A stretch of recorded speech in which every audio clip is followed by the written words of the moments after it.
déroule convenablement. Après, comme vous l'avez dit, on a eu des hauts, des bas, des moments où on aurait pu passer de l'autre côté dans la première partie de tableau, on n'a pas su saisir notre occasion. Maintenant, on va essayer de se maintenir au plus vite pour régler cette histoire.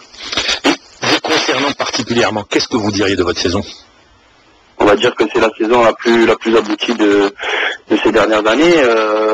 J'ai joué une saison pleine sans blessure, sans problème. J'ai été assez décisif à certains moments et puis je suis titulaire presque à tous les matchs, donc ça se passe plutôt pas mal sur un plan personnel. Justement, j'allais vous le dire, vous avez gagné vos galons de titulaire. Pour les blessures, il faut les oublier parce que vous n'avez pas été épargné par la malchance. Alors, vous commencez aujourd'hui, vous êtes, il faut le dire, quasiment titulaire, vous avez fait pratiquement tous les matchs. C'est-à-dire, vous vous installez dans ce groupe, vous commencez à être, vous êtes un leader du groupe. Valenciennes, c'est un super challenge. Oui, c'est un bon tremplin. C'est un club qui fait partie de l'élite depuis quelques années maintenant, qui s'est installé dans ce championnat de Ligue 1.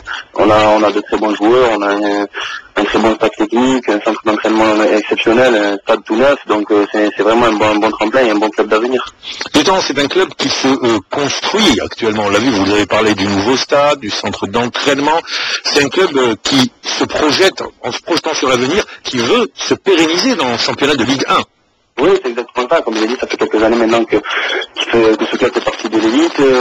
C'est un club ambitieux puisqu'il a eu la construction du nouveau stade qui est vraiment magnifique, un centre d'entraînement qui a seulement 4 ans, qui est vraiment tout neuf. Donc oui, c'est un club d'avenir. Ils veulent se projeter vers l'avenir et essayer de jouer autre chose que le maintien peut-être dans les années à venir. Alors, disons-le, vous concernant, est-ce qu'à 28 ans, est-ce que vous vous projetez toujours avec Valenciennes ou c'est trop tôt pour en parler? C'est un peu trop tôt pour en parler. On va dire que le maintien n'est pas acquis. Quand le maintien sera acquis, on fait les plus belles années, les années de gloire du football club de Marseille. Lorsque moi j'étais encore tout petit et c'était mon idole à cette époque-là.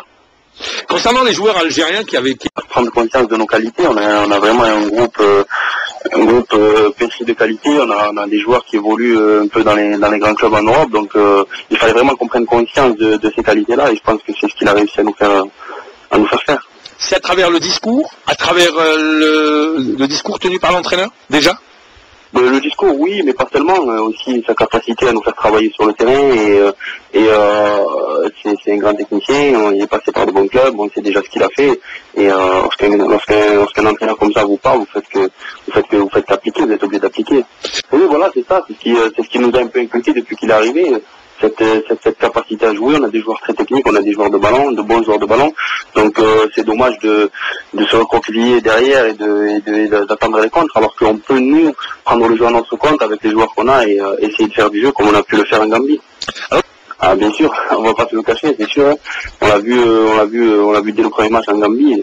C'est un joueur qui a énormément de talent, qui a gagné sa place dans son club à Valence. Et pour gagner sa place à Valence, c'est qu'il y a quelque chose. Donc c'est vrai que sur le match de la Gambie, on l'a vu immédiatement. C'est quelqu'un qui va nous apporter énormément techniquement, qui peut prendre le jeu à son compte et c'est un plaisir de jouer à ses côtés. Alors l'équipe, il faut le dire, a gagné en confiance, on l'a dit, mais vous avez un match amical contre le Niger qui se jouera à Alger avant ce fameux mois de juin. Vous y pensez au mois de juin ou vous dites on a encore tout le temps? Ah bien sûr qu'on y pense, c'est sûr, on sait très bien que c'est le début des qualifications pour la Coupe du Monde. On en a joué une en 2010, on n'a qu'une envie, c'est d'en rejouer une. Donc bien sûr qu'on y pense, il faut vraiment prendre ces matchs au sérieux et vraiment prendre un bon départ. S'il y avait un regret sur la Coupe du Monde 2010, ça serait lequel? Ce serait celui le rejet de ne pas avoir passé au premier tour, puisque avec un peu plus de recul et après la Coupe du Monde, on se rend compte qu'il y avait vraiment la place de passer au second tour. Ouais, c'est là où j'allais en arriver.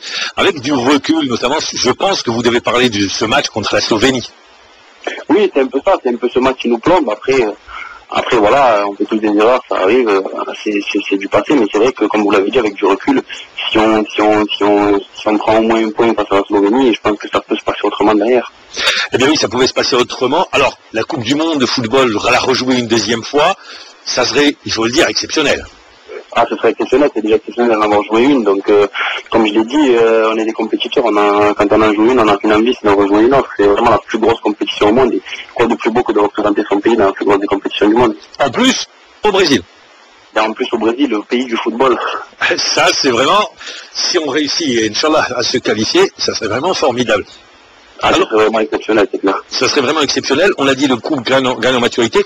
Certains seraient tentés d'entrer, de dire, mais attendez, on va jouer une équipe du Mali dont les joueurs ne sont pas au mieux.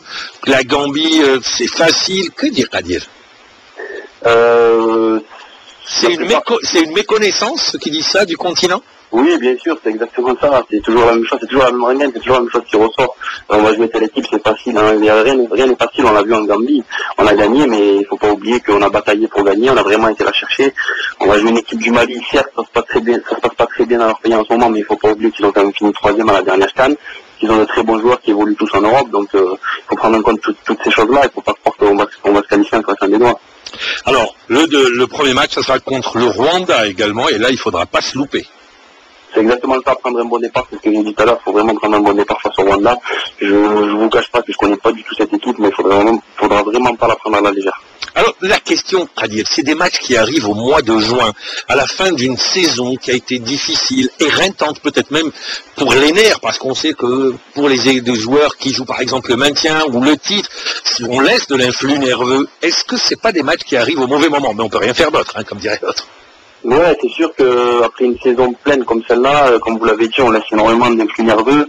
C'est vraiment pas évident. On n'a qu'une envie, c'est de prendre un peu de recul, de se reposer et d'évacuer. Et après, on est compétiteur, on est des internationaux, on est là pour ça. Il faut faire le boulot jusqu'au bout et il faudra le faire bien comme il faut.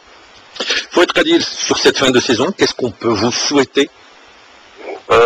Comme je l'ai dit tout à l'heure, le maintien avec Valenciennes au plus vite et puis essayer de mettre 2-3 buts sur les quelques derniers matchs qui restent pour être encore plus efficace et finir en beauté. Et on est obligé également de parler parce qu'on l'a juste effleuré. Vous avez parlé d'un joueur qui vient en équipe nationale, vous avez dit, il nous a fait beaucoup de bien sur le plan technique, Farouli, qui aujourd'hui a été applaudi lors de son dernier match avec Valenciennes.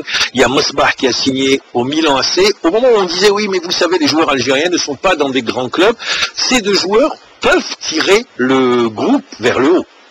Oui, c'est ça, ils sont dans des clubs exceptionnels, notamment Jamel qui est au Milan AC, on connaît tous ce club, et ça prouve vraiment ce que je disais tout à l'heure, la qualité de ce groupe et la qualité de cette équipe. Si ces joueurs-là signent dans de tels clubs, c'est qu'il y a quelque chose. Alors justement, ça permet également à nos joueurs de se projeter, mais on a vu également cette osmose, parce que il y a une osmose qui est en train de se mettre en place entre nos joueurs qui évoluent dans les championnats étrangers et nos joueurs qui évoluent dans le championnat national, notamment un joueur qui avait brillé lors du dernier match contre la Gambie, à Aoudia. Cette osmose fait beaucoup de bien. Oui, c'est aussi ce qu'a trouvé le coach Anelodic. Il a trouvé cette entente et cette osmose entre les joueurs qui évoluent dans le championnat algérien et les joueurs qui évoluent à l'étranger. Et on voit que c'est faisable. La preuve sur le match de la Gambie avec Aoudia qui a joué avec nous devant, qui nous a fait énormément de bien. Peut-être la grosse difficulté aujourd'hui, parce qu'on n'en parle pas, c'est un petit peu la langue, non, entre les joueurs? Non, pas du tout, puisque... On voulait juste pour savoir, parce que je vous pose la question, pourquoi? Pour essayer de comprendre, parce qu'il faut dire que l'équipe nationale est adorée et aimée, et donc beaucoup spéculent. L'occasion avec vous, justement, de mettre certaines choses au point, de dire, donc, je ne sais pas comment ça se passe, vous allez nous le dire. Ça se passe très bien. La plupart des joueurs qui évoluent dans le championnat algérien parlent français. La plupart des joueurs qui évoluent à l'étranger parlent en arabe. Donc il n'y a aucun souci au niveau de la communication. Il n'y a aucun souci à ce niveau-là. Il y a un très bon groupe, il y a une très bonne entente.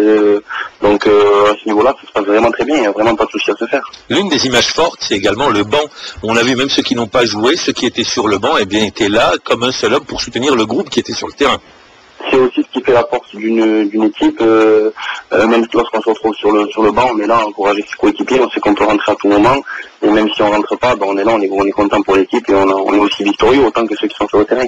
Fouad Khalil, ça sera ma dernière question. La marge de progression, vous la sentez, vous êtes à l'intérieur du groupe, elle est encore importante, parce qu'il y a le retour de Yebda, qui n'a pas été épargné par une longue blessure, qui l'a éloigné des terrains, il y a le retour d'autres joueurs. Vous dites, la marge du groupe est encore importante? Oui, bien sûr qu'elle est importante, je l'ai dit.